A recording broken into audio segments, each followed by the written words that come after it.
చేసిండో తప్పకుండా దానికి ప్రతిఫలం ఉండదు. ఇవాళ ఒక కంపెనీ పెట్టాలంటే తప్పకుండా భూసేకరణ జరుగుతుంది. ఎవరైనా సరే ఏ ప్రభుత్వంలో కూడా అది సామరస్యంగా జరిగే విధానంలో మీరు పోయి రెచ్చగొట్టి అమాయకమైన జనాన్ని మందు దాపించి రెచ్చగొట్టి ఇవాళ లగచర్ల మీద కలెక్టర్ మీద దాడి చేయించింది కనుక అమాయక జనాన్ని మీరు ఆగం చేయాలని ప్రయత్నం చేస్తే ఖచ్చితంగా కాంగ్రెస్ పార్టీ వాళ్ళని కాపాడుద్ది. నిజంగా కావాలని కూడా చేస్తే వారి మీద ఖచ్చితంగా చర్యలు ఉంటాయి. ఇది తప్పదు. అందుకోసం కేటీఆర్ నువ్వు నోరు దగ్గర పెట్టుకుని మాట్లాడు ఖబర్దార్. Thank you. ఇవాళ మేడిగడ కూడా బొర్రె పడేది పోయి తరకా పెట్టి చుట్టుకోవాలా. ఆ బొర్రెని తరకా పెట్టు. ఎవరు తిన్నాడు సొమ్ము? ఎక్కడ పోయిందో సొమ్ము? ఎందుకు ఫెయిల్ అయింది? ఎందుకు నిర్ణయాలు పెట్టాయి? ఎందుకు త్వరలు పడ్డాయి? అది చెప్పాను. రాష్ట్రాన్ని సర్వనాశనం చేసిండ్రు. ఏ పేదం దగ్గర పోయింది మీరు? ఇవాళ కొడంగల్లో ముఖ్యమంత్రిగా వారు ఈ కొడంగల్లో కూడా నేను ముఖ్యమంత్రి కాబట్టి ఇవాళ నీ అయ్యే దారాదత్తం చేసినట్టు ఆ ఊరి పోయి 10 లక్షలు ఇచ్చాడు. ఏం ఆ సొమ్ము ఇవాళ ఎక్కడ పంజాబ్ పోయి పంజాబ్ నీ అయ్యే చుట్టం ఉండాలి ఆప చుట్టం ఉండాలి. ఈ 30 కోట్ల రూపాయలు తీసుకో పంజాబ్లో పంచిపెట్టావు. ఎవరు సొమ్మరి పంచిపెట్టావు? ఇవాళ రేవంత్ రెడ్డి గారి ప్రభుత్వం, రాష్ట్ర ముఖ్యమంత్రి గారి ప్రభుత్వం, రాష్ట్ర మంత్రివర్గం ఎక్కడున్నా ఏమైనా కూడా తెలంగాణ ప్రజల కోసమే ఇవాళ పాటుపడతా ఉంది. అభివృద్ధి చేయాలి. ఈ దుర్మార్గమైన పాలన పోయింది. మనం కూడా ఒక తరికల ఈ ప్రజాస్వామ్యబద్ధంగా ఎన్నికైన మన ప్రభుత్వం ఈ ప్రజలకు మేలు చేసే విధంగా ఉండాలని చెప్పి ఇవాళ రాష్ట్ర మంత్రివర్గం, రాష్ట్ర ముఖ్యమంత్రి మాట్లాడుతూ ఉన్నారు. కానీ మీరు చేసేది ఏంటి? తెలంగాణ పొద్దుదాకా ఫోన్లు మాట్లాడి లగచర్ల కాడ కలెక్టర్ మీద, కలెక్టర్లు అంటే ఏమనుకుంటున్నావు? నీ కాలు మొక్కినవాడు కలెక్టర్ కాదు. ఇవాళ కలెక్టర్ మీద, లా అండ్ ఆర్డర్ మీద, రెవెన్యూ డిపార్ట్మెంట్ మీద, ఒక రాజకీయ ఒక అడ్మినిస్ట్రేషన్ వ్యవస్థ మీద మీరు దాడి చేయడం జరిగింది. కలెక్టర్ అంటే మేజిస్ట్రేట్ జిల్లాకు వ్యవస్థ మీద, లా అండ్ ఆర్డర్ మీద మీరు దాడి చేసినారు. తప్పకుండా దాని పనిష్మెంట్ ఉంటుంది. ఇవాళ మీరు నీ దగ్గర కలెక్టర్ ఉంటే కాలు మొత్తం వరకు ఎమ్మెల్సీ ఇచ్చినావు. ఇవాళ ఇక్కడ ఉన్న కలెక్టర్ లేరే, డిగ్రీపడే ఉన్న కలెక్టర్స్. అటువంటి కలెక్టర్ మీద మీరు ముసుగులు వేసుకొని వచ్చి, రైతుల ముసుగులు వేసుకొని వచ్చి, తప్పదాలు ఇచ్చి, గొడ్డలు కత్తులు తీసుకొచ్చి ఒక దగ్గర కూర్చొని కలెక్టర్ మీద దాడి చేస్తావు. అక్కడ ఓఎస్జీ ఉంటాడు వెంకరెడ్డి గారు, వెంకరెడ్డి గారి మీద దాడి చేస్తారు. మీరు తెలంగాణ ఇవాళ కొడంగల్ బాగుపడాలా లేదా చెప్పండి. మీకు మీరు చిల్లర లెక్కలు బంద్ కాకపోతే దానికి బదులు ఉంటుంది. ఇవాళ కాంగ్రెస్ పార్టీ, కాంగ్రెస్ కార్యకర్తలు కనుక కన్ను తెరిస్తే మచ్చి పూర్తి అయిపోతారు. జాగ్రత్త. అందుకోసం మీరు ఎన్ని కథలు పడ్డా, ఎన్ని పొరలు పడినా, నువ్వు నీ బావ ఎందుకు నీ ఏ సపోర్ట్ లేదు? నోరు మూసుకుని ఎందుకు ఇంత జరుగుతుంది? ఒక్క మాట లేదే. నీ చెల్లె జైలుకి వచ్చిన ఒక్క మాట లేదే. కనుక దాచుకుని మూసుకోండి. మీరు ప్రజాస్వామ్య వ్యవస్థను, ప్రజాపాలనను చిన్నభిన్నం చేయాలంటే రేవంత్ రెడ్డిని ఒక్కడు కూడా కదిలేయలేరు. రేవంత్ రెడ్డి ప్రభుత్వాన్ని కానీ, రేవంత్ రెడ్డి గారు కానీ ఒక్కడి కూడా కదిలేయలేరు. ఇవాళ రేవంత్ రెడ్డి గారు కంటి నిద్ర లేకుండా రేయింగ్ బౌల్ తిరుగుతా ఉన్నాడు ఈ ప్రజల కోసం.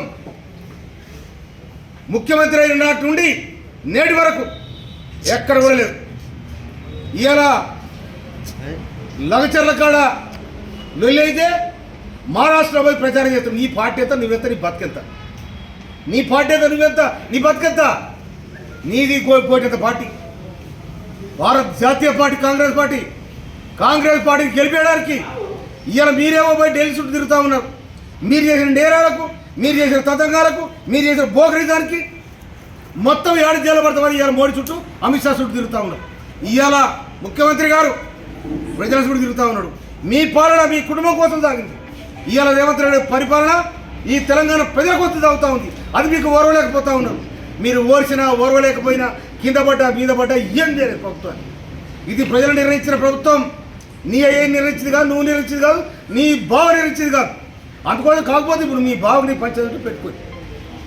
అధ్యక్షుడు మా కేసీఆర్ మూడో పడితే అధ్యక్షుడు నేను కావాలా, మా బావ అవుతాడా, మా బావ గారు మాటలు ఎక్కువ మాట్లాడితే నేనైతున్నా, నేను కర్మ మీ ఇష్టం, అది మాకు సంబంధం లేదు.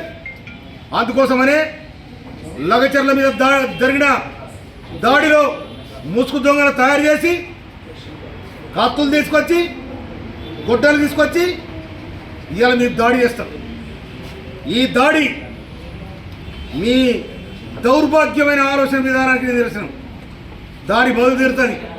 అందుకోసం మళ్ళీ నోరు తెరిచి అక్కడిక్కడ ఇష్టమైన మాట్లాడితే ఎవరు ఊరుకునే పరిస్థితి లేదు. ఇవాళ నిజంగా అల్లూరికి అన్నకు భూమి కానీ కొడగాలి కానీ ఉన్నది. అల్లూరికి భూమికి అండగడతానికి మీరు ఎక్కడ భూములు ఉన్నాయి, మీరు ఏడ దోచుకున్నావు. ఇవాళ నువ్వు ఐటీ కంపెనీలు పెట్టావు. ఎన్ని ఐటీ కంపెనీలని దమ్ముంటే ధైర్యం ఉంటే ఎన్ని ఐటీ కంపెనీలు షేర్లు బయటపెట్టు. నువ్వే కనుక ప్రజాస్వామ్యం మీద నమ్మకం ఉంటే, తెలంగాణ ప్రజల మీద మీకు నమ్మకం ఉంటే మీరు ఎన్ని కంపెనీలలో బినామీ పేరు పెట్టుకొని ఎన్ని కంపెనీలు పెట్టారు చెప్పండి. ఎన్ని ఎకరాల భూమి కబ్జా చేసింది చెప్పండి. అది లేదు. మళ్ళీ దోసుకుందాం, మళ్ళీ అధికారంకి వస్తామని మీరు ఆగాగమని అధికారం మళ్ళీ వస్తాం, మళ్ళీ అధికారం మాదే, మేము ఉసుక మింగుతాం, భూములు మింగుతాం, మమ్మల్ని అంటోళ్ళు లేడు, మాకు ఎదురు లేదు, ఎవరికైనా కుక్క బయలేస్తాం, వాడు మాట్లాడి బాగుంటాడు అని మీరు ఆలోచన చేశారు. ప్రజలట్లా ఆలోచించలే. కాంగ్రెస్ పార్టీ వస్తేనే ఇక్కడ కష్టజీవులకు, కన్నీరు పెడుతున్న అనాథలకు, గూడు లేని వాళ్ళకు నీడనిచ్చే పార్టీ, గూడు లేని వాళ్ళకు నీడనిచ్చే కాంగ్రెస్ పార్టీ, దిక్కు లేని వాళ్లకు తోడై ఉన్న కాంగ్రెస్ పార్టీ. మీరు వచ్చిన మీ ప్రభుత్వం దిక్కునే వాళ్ళని దిక్కు లేని వాళ్ళని చేసింది. అందుకోసమనే మిమ్మల్ని ఓడగొట్టి ప్రజలు ఇంకా మేము రాజ్యానికి వస్తామని రేవంత్ రెడ్డి గారిని ఇవాళ అడవి భూములను కట్టబెట్టింది. అంత హీనమైన కాంగ్రెస్ పార్టీ ఇవాళ కొడంగల్లో జరిగిన చిల్లర లెక్కలకు ఫోన్ల మీద ఫోన్ చేసి ఏమైతో కానీ అంటే ఏమైంది, ఏమి కాదు, మీ రాజ్యం ఫాసిస్టు పాలన పోయింది, ప్రజాపాలన వచ్చింది. ఈ ప్రజాపాలనలో ప్రజలకు ఏది అవసరం ఉందో అది చేస్తారు తప్ప మీరు చెప్పినట్టు చేయడానికి లేదు సర్కార్. మీ నాయన, మీ అయ్యా ముఖ్యమంత్రి ఉన్నాడు, ఎవరు కలిసిండు, ఏ ప్రభువులు పెట్టిర్రు రాష్ట్రాన్ని. ఇవాళ రేవంత్ రెడ్డి గారు అన్నకు అల్లునికి కట్టబెడతానికి ఈ భూమి చేసిన చెప్తా ఉన్నావు.